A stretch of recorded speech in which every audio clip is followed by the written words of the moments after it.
네, 샘플러스 김영근 전문위원과 함께합니다. 안녕하세요. 네, 안녕하세요. 네, 옵션 만기일인데요. 현재 프로그램 매물은 500억 원 정도로 600억 원 정도로 줄었습니다. 지수는 1939포인트. 네, 금리 인하 소식에 또 건설주가 눈에 띄더라고요. 현재 시장 흐름 분석 부탁드립니다. 예, 옵션 만기는 지금 이제 시장에서의 전망은 약간 이제 제한적인 매도 우위의 그런 시장이 예상이 되고 있는데요. 생각했던 그러한 그대로 지금 진행이 되고 있다고 생각이 들고요. 대신에 이제 좀 예상치 못한 외국인들의 현물 쪽에서의 매도가 2천억이 넘는 매도가 좀 나오고 있어서 이 부분은 조금은 시장에 좀 부정적인 영향, 시장을 좀 오늘 좀 하락시키는 이러한 모습이 나타나고 있습니다. 반면에 이제 기금 쪽에서의 매도, 계속해서 지금 현재 시장을 그래도 우리가 2,000포인트를 1970과 2,000포인트 사이에서 횡보를 할 때도 그랬고 기금은 계속해서 꾸준히 매수를 좀 해주고 있는 부분이 좀 긴 시각에서는 그래도 우리 시장에 대한 부정적인 부분보다는 좀 긍정적인 면을 생각하고 있지 않나 이러한 좀 생각이 들고요. 그래서 역시 이제 오늘 같은 경우 제가 이제 하단 밴드로 생각했던 부분은 사실 1950포인트였죠. 어제 사실은 상당히 좀 많은 고민이 되는 그러한 시장이었습니다. 50포인트를 이탈되는 그러한 흐름이었기 때문에 그럼 과연 거기서 종목을 다 매도를 하고 현금 비중을 확 늘려야 되는 그러한 구간인가?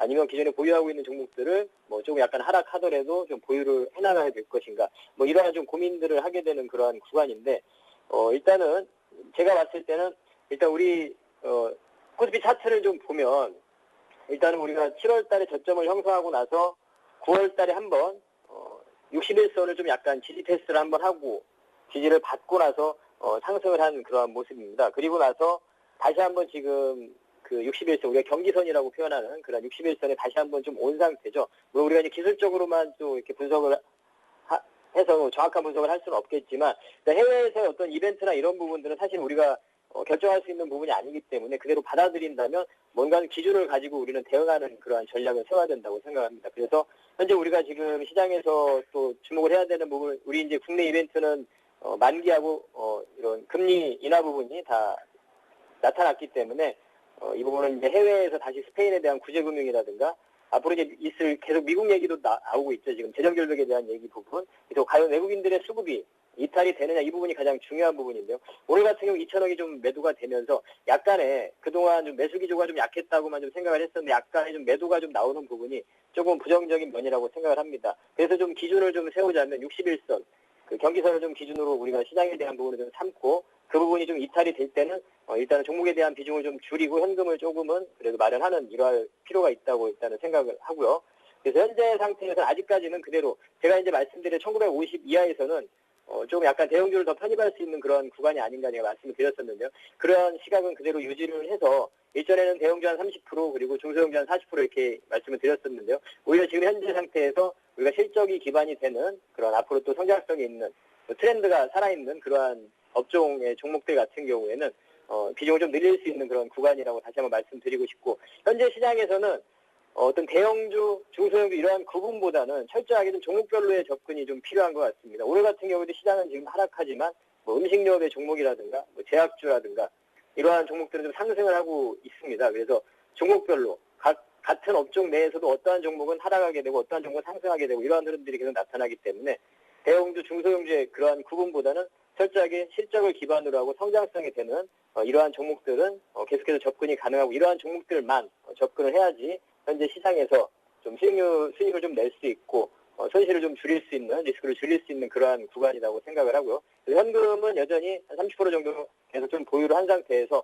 약간의 비중만 대형주 쪽에서 좀 살아있는 그 얘기는 무슨 얘기냐면 중소형주가 지금 계속 강하게 고가를 치고 가는 종목들이 있죠. 그러한 종목들은 어느 정도의 좀 차익 실현을 좀 해줘야 된다는 그런 필요가 있다는 거죠. 그 안에 또 내포가 돼 있는 부분은 지금 자산운용사들의 어떤 운영 부분을 봤을 때 현재 컴투스라든가 코스맥스라든가 이러한 종목들은 약간 지분을 줄여나가고 있는 그러한 모습을 우리가 체크를 좀 할 수 있습니다. 그래서 그러한 부분들도 보자면 그러한 기존에 강했던 중소형주는 어느 정도 또 차익 실현하는 그런 물량들이 분명히 있는 것이고요. 그러면서 이제 대형주 쪽에 또 움직이지 않았던 이런 쪽으로 어느 정도는 또 유입이 된다 이렇게 좀 판단이 듭니다. 그래서 오늘 건설주의 금리나 수혜로 인해서 그런 흐름도 좀 나타나고 있습니다만 장기적인 시각에서는 계속 말씀드리는 그러한 파트죠. 그러한 부분을 좀 말씀드리고 싶습니다. 네, 이제 중소형주 일정 부분 차익 실현을 하고 대형주 비중을 늘려야 할 때다 말씀해 주셨는데요. 투자 전략 보다 구체적으로 살펴보겠습니다. 오늘 특징을 보이는 것들 어떤 것들이 있습니까? 네, 오늘 특징 업종으로는 일단 뭐 증권주하고 건설주를 좀 들 수 있겠고요. 금리 인하에 대한 단기적인 좀 수혜로서 그런 흐름들이 좀 있고, 그리고 음식료업의 뭐 지속적인 계속 상승을 좀 보여주고 있습니다. 그리고 엔터주라든가 헬스케어 이러한 종목들이 나타나고 흐름들이 좀 나타나고 있는데, 종목별로 좀 그 업종에 속하는 종목별로 좀 체크를 좀 해보도록 하겠습니다. 오늘 증권주 같은 경우에는 초반에 사실은 지수가 좀 개파락에서 하락했음에도 불구하고 대우증권이 뭐 장 초반부터 계속 상승을 하는 1% 이상 상승하는 그런 모습이 좀 포착이 됐었죠. 그래서 우리가 이제 예상했던 대로 금리 인하에 대한 부분이 진행이 될 것이다. 이 부분은 어느 정도 좀 예상이 됐었는데요. 그 흐름대로 증권주가 좀 단기적인 그러한 흐름들이 나타났고, 증권주가 이제 금리 인하를 하면서 좀 수혜를 본다고 판단하는 이유는 바로 이제 증권주사들이 보유하고 있는 채권에 대한 그런 평가 차익이 올라가기 때문에 그 부분에서 이제 호재로 해석을 하게 되는 겁니다. 그래서 그러한 좀 단기적인 그러한 부분이라고 생각을 하고요. 지수가 살아나지 않으면 또 이렇게 가기는 어렵겠죠. 어떻게 보면 지수의 어떤 하락을 좀 제한할 수 있다는, 증권주의 오늘 상승을 보면 금리 인하에 대한 그런 수혜도 있지만 앞으로의 지수의 어떤 하락 부분을 조금 제한할 수 있다는 이 부분을 좀 암시해 주는 것도 좀 생각을 해볼 필요가 있을 것 같습니다. 그리고 건설주 같은 경우도 이제 금리 인하 부분, 이 부분을 좀 해서 상승을 좀 하고 있는데, 일단 뭐 기술적인 반등, 그 이후에는 또 하락 뭐 이런 모습이 나타났는데, 제가 이제 어제도 좀 말씀드렸지만 건설주 같은 경우는 뭐 현대건설이나 대우건설 이런 좀 종목별로 해외 수주에 대한 부분이 여전히 이상이 없고 올해 목표한 그런 수주 물량을 차근차근 잘 진행이 되고 있는 그런 기업들, 그리고 이러한 또 상승의 모멘텀이 있는 기업이라면,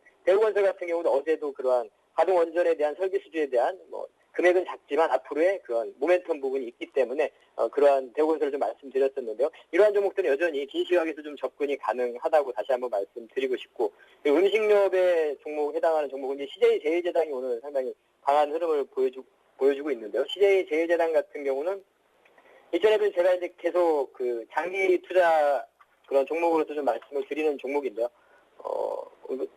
지금 현재 상태에서 좀 매매도 가능할 것 같고요. 지금 현재 뭐 불안한 시장 속에서 가장 좀 안전한 그러한 또 투자 대안이 될 수 있고, 장기 투자도 가능한 그러한 종목으로 다시 한번 말씀을 좀 드리고 싶습니다.